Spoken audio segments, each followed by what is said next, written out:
nasira yung bracelet ko na yung parang may bola. Alam mo, ibebenta ko na lang. Like, yung pang ano. Pero sabi ko na lang, huwag na lang baka maano ng bata na ano sa inyo. Like, ano yun.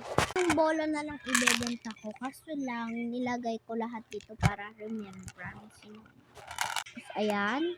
Ginawa ko. Mo nung ginawa ko. Alam mo? Thank you. Thank you. Perfect coloring. Hindi ko pa mabala ang postcards. Kasi unti lang. Ito yung pinost kong isa. Ito yung ano ko, diba? Tingnan mo, 4 lang yung photocards ko. Kaya, perfect ko. Sa mga ruling. Mahiyain na ko. Bye, pamilya.